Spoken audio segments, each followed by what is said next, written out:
Hello, everyone, and welcome back to the Something in the Wild podcast. I'm Tyler Smith with you as always, and got a quite interesting episode for you. I'm going to be talking about the most recent election and kind of what went down and what that means for the future of hunting and wildlife conservation.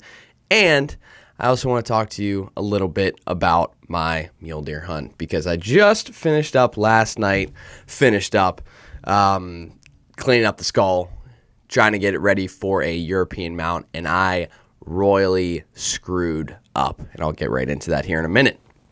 But first, I want to talk about my week a little bit. And my week, I get so incredibly frustrated with the Sunday hunting ban in Pennsylvania. Although this upcoming weekend is the first Sunday of the year that we are allowed to hunt here in Pennsylvania, and that'll run for 3 consecutive Sundays. So this Sunday, next Sunday, and then the Sunday after that. And I have a very busy next 3 weeks, specifically on the weekends. This weekend, got some family members coming up to visit. Still going to be going hunting, but got to balance that family time in there. The next weekend, I'm going up to my buddy Matt's place. Matt, the same Matt that went and helped me get this gorgeous mule deer. And we're going to be doing some bear hunting. So going to be doing some long-range bear hunting in the mountains of Pennsylvania. That's next weekend. And then the weekend after that is the opening weekend for Pennsylvania rifle season. And that is like a national or a statewide holiday here in Pennsylvania. So all good things, very, very busy, but it's going to be a whole lot of fun. So let's get right into it here a little bit. And also, I guess, speaking of last weekend, what I kind of did. I went out on Saturday for a hunt. The rut is on 100%. I was out there probably 7-ish hours from daylight until 2 p.m., and I was able to see a few deer come through, a decent buck. It was like barely, like literally the one point, it's G2, was like just small enough that you could not count it as a point. Like it was a little peak, but it wasn't a point. It didn't protrude from the main beam. It was so. And just as like a background, just for background information, Pennsylvania, the specific area that I am hunting, requires 3 points up. So 3 points, not including the brow tine. And that deer that I saw, it had a brow tine, obviously had the main beam, it had another point, and then that fourth point, that third one that was facing up, was just a little peak, not a whole point. So was not able to harvest that deer. Now, I guess that is everything that really happened to me last weekend. Now I want to talk kind of about the legislation, what happened with the election, and why it is so important for hunters and fishermen. And the biggest two things and things that I have talked about on this show in the past are the Colorado Proposition 127 and the Florida Amendment 2. Colorado Proposition 127 was the vote to ban mountain lion and bobcat hunting in the state of Colorado. And this was gaining a lot of national traction by a bunch of different news outlets, hunting companies, even very, very big ones like Cabela's, Meat Eater, Bass Pro Shop. They were all had signs up, especially whenever I went out there. I went out there at the end of October, right before the election. Signs everywhere saying, vote no to Prop 127. And man, Coloradans showed up in a big way. Just amazing stuff. The proposition was voted down, voted no. It's a huge win for the North American model of wildlife conservation and just Colorado outdoorsmen and women and, hunters and ranchers and wolves and even mountain lions and small business owners, hunting outfitters, all of that stuff. Just a huge, monumental victory. And this is really what happens whenever us as hunters, we come together and kind of join forces and fight against what's kind of holding us back and what's holding back the hunting community, and that is anti-hunters and people that don't understand that we use this tool to harvest meat, to feed our families, to feed the people that we love. And it's not a trophy thing. It's not. Now, I'm sitting here and I have this great set of antlers, this beautiful, gorgeous set of antlers, but this is not what it's all about. I just finished processing this whole deer up, probably got close to 110, like 120 pounds of meat, which is incredible for a mule deer. Absolutely incredible. Now, it might not be that much, okay? Might be closer to like 101. It's at least 100. I promise you that it's at least 100. I have yet to weigh it. But it's not about the antlers. It's not about the skull.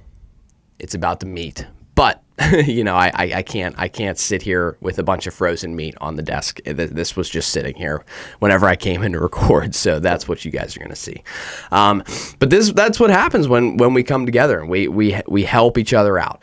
Now, This is particularly crazy, this specific vote, because it received 1.5 million, and this is like 95% of the vote count. So, these numbers could be off, but 1.5 million votes that voted down the proposition compared to like 1.3, I think it was the last time I checked, which is a landslide victory in terms of political terms. I think it was 55% to 45% or something.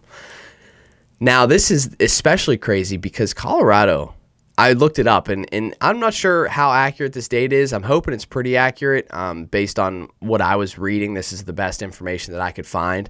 300,000 resident hunters. That's 1.2 million people that do not hunt or that are not licensed to hunt, that voted down this proposition, that understood the significance of the proposition, voted it down. Amazing, amazing stuff. Next thing that I want to talk about, next amendment, is the Florida Amendment 2, which was the right to hunt and fish. And that was also voted in favor. So they voted yes to that. And that was also a landslide victory, a 67 to 32%. Again, unupdated numbers. Could be more, could be less since then. But very much a landslide victory for the hunter and the fishermen and women of the great state of Florida. Now, Amendment 2 also gained 6.9 million votes in favor and 3.3 million votes not in favor. Again, unupdated numbers. Please bear with me. But this is great stuff from all you guys. It's so amazing to see. So amazing to see that people are coming together and we're voting down these anti-hunting bills or even protecting hunting for the future. Now that we are done talking about that, the political crap, I want to talk a little bit about my mule deer hunt. And I mean, just check this freaking thing out. Like, oh my gosh, it is so crazy how big this animal was. Not just the antlers, but just the body of this thing. It was like amazingly big, and couldn't ask for much more as for a first mule deer. Now, I don't want people to think that we just kind of went out there and we just shot this thing. Now, this was a public land, relatively easy to draw unit. Self-guided, DIY. We went out there by ourselves and spent just a week in absolutely brutal conditions, seeing virtually no deer for 6 days, basically. And finally came together on the last day. We were able to get this beautiful, beautiful deer. We saw it. We saw it like in the brush. We were actually planning on just shooting this little spike, this little forky. We saw it from from pretty far distance away. We were like, that's a legal buck. Let's go. Let's take it, because we hadn't been seeing anything the whole week. So we finally see this little buck go over, start making a stalk towards it. We're getting closer and closer and closer. I'm looking through my binoculars, and I see in the timber, in this brush, there's this little patch of timber. I just see this huge body of a deer. And I say to Matt, that is a huge deer sitting in there. I can't see its head, but that's a huge deer. And the closer we got, the better view we got. The more we could see, a little bit of antler there, a little bit of antler here. And all I could see while it was sitting there was this tine right here.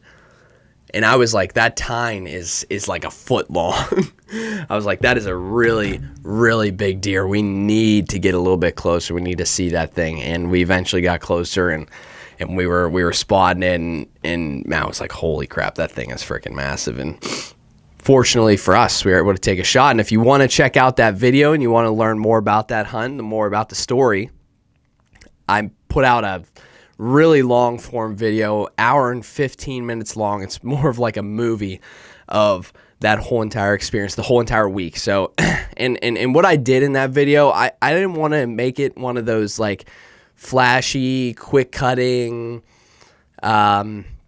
regular type of hunting shows or episodes or things like that. I wanted to make it very much the experience that went into it, like as raw and as real as you could possibly make it. That's exactly what I wanted to do. I wanted to make it seem like show you the lows, show you the highs, and everything in between. And that is called Patience. It's on YouTube. Be sure to check that out. It is very, very cool. A lot of effort spent, editing that and putting that whole thing together. So be sure to check it out. But yeah, I appreciate you guys. If you guys do look at that, make sure to give me some feedback. Let me know what you think, and if there's any improvements you'd like me to make or all that stuff. So that's what I got for the plug. Now I wanted to talk about what I screwed up on this deer. So I boiled this thing. I did it myself. I'm trying to learn how to do the European mounts by myself. I did my whitetail by myself, did this one by myself. And how I screwed up is with the nose. Now, what I basically did is I boiled this thing for way too long, and the nose got very, very fragile and ended up falling off whenever I sprayed it. So that was kind of my negative experience. I kind of screwed it up a little bit, but looks kind of rustic, and it looks a little bit, gives that Western feel almost. So I kind of like it. I don't know. I mean, some people might gawk and say, oh my gosh, you ruined it. That is terrible. But I don't mind it, and I think it'll have a good aesthetic whenever it is hanging up on my wall, and I get to just remember the experience of what it was like to go out there and hunt. So I really appreciate you guys tuning in, appreciate you watching, and make sure to keep it wild.